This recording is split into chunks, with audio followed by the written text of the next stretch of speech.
Pelatih Persib Bojan Hodak tak bisa menyembunyikan kekesalannya terhadap kinerja wasit Gideon Dapaherang dalam pertandingan antara timnya melawan Barito Putra pada Jumat 9 Mei. Semua bermula dari tackle keras yang dilakukan penyerang Barito Putra, Murilo Mendes, terhadap pemain Persib Febri Haryadi pada menit 90. Tackle keras itu hanya berbuah kartu kuning untuk Murilo, yang mana kubu Persib menilai pelanggaran tersebut masuk dalam kategori berbahaya. Murilo yang layak diusir wasit justru hanya diganjar kartu kuning berdasarkan cek asisten wasit video atau VAR. Keributan pun sempat terjadi beberapa menit. Ofisial dan para pemain Persib memprotes kebijakan yang dikeluarkan wasit. Seusai pertandingan, pelatih Bojan Hodak mengaku kecewa atas kinerja wasit yang memimpin pada laga malam ini. Hodak tak mempermasalahkan hasil akhir, hanya saja kepemimpinan wasit yang dinilai tidak adil.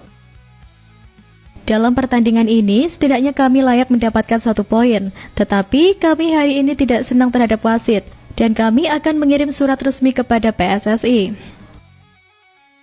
Juru taktik asal Kroasia itu tak bisa berbicara banyak ihwal keputusan wasit yang dianggap dia keliru.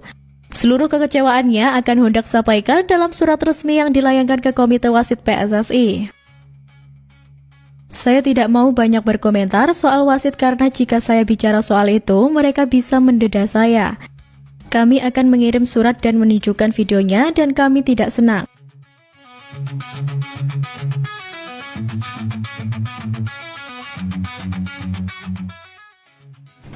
Menjelang berakhirnya kompetisi musim ini, Liga 1 banyak menuai kritik dari banyak pihak, tak terkecuali pemain itu sendiri.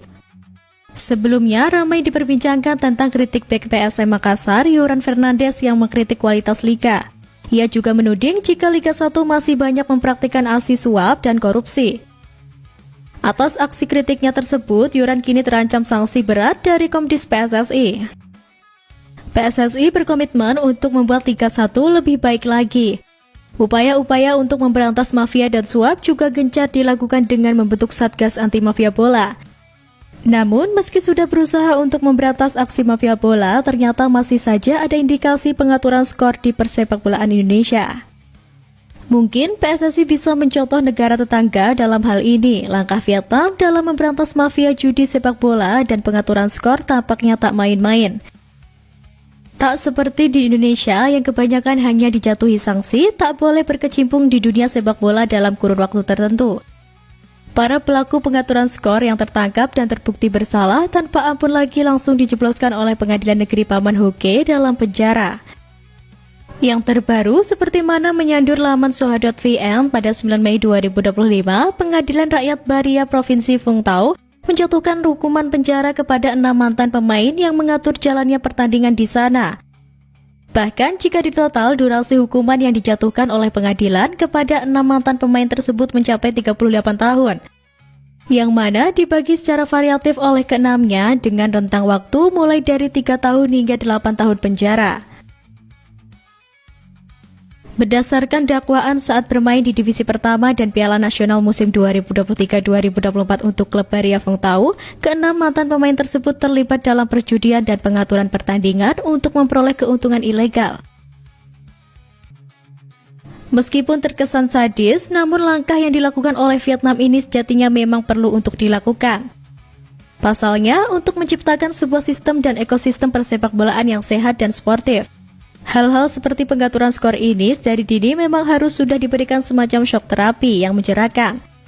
Karena jika tidak, maka akan sangat mungkin tindakan seperti ini akan meluas dan dilakukan oleh lebih banyak lagi oknum yang terlibat. Terlebih lagi, jika hukuman yang diberikan hanyalah berupa peringatan atau sanksi yang ringan, tentunya para oknum tersebut tak akan jera. Karena keuntungan yang mereka dapatkan masih jauh lebih menjanjikan daripada sanksi yang diberikan. Langkah tegas Vietnam yang gigih dalam membumi hanguskan upaya-upaya curang dalam permainan sepak bola di negerinya tentu harus menjadi inspirasi bagi PSSI selaku pemegang segala kewenangan tertinggi yang berkaitan dengan sepak bola di Indonesia. Meskipun sedari dulu PSSI sudah berkuar-kuar akan memerangi setiap bentuk kecurangan, mafia sepak bola, pengaturan skor, dan sebangsanya, namun pada akhirnya hal tersebut tak benar-benar bisa menghapus mereka yang bermain di dalamnya. Faktor tak adanya hukuman berat yang menjerahkan para pelaku menjadi salah satu hal yang membuat praktik-praktik culas seperti ini tumbuh subur di persepakbolaan Indonesia.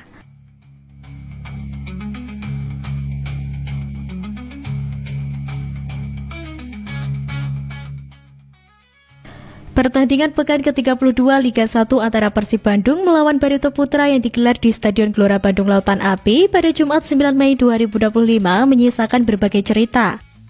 Bukan hanya hasil imbang 1-1 yang menjadi sorotan, tetapi juga kinerja wasit Gedeon Dapaherang yang memimpin laga tersebut. Kritik tajam dilontarkan oleh Boboto, sebutan bagi pendukung setia Persib Bandung terhadap sejumlah keputusan yang diambil selama pertandingan. Para bobotoh ramai-ramai menyuarakan aspirasi mereka di media sosial. Beberapa bahkan mendesak Gubernur Jawa Barat Deddy Mulyadi agar mengambil langkah tegas terhadap wasit Gedeon dengan memasukkannya ke barak militer. Barak militer di Jawa Barat kini tengah menjadi sorotan karena dikenal sebagai tempat pembinaan anak-anak yang melakukan kenakalan. Seruan ini terlihat dalam berbagai unggahan di media sosial seperti Instagram dan TikTok.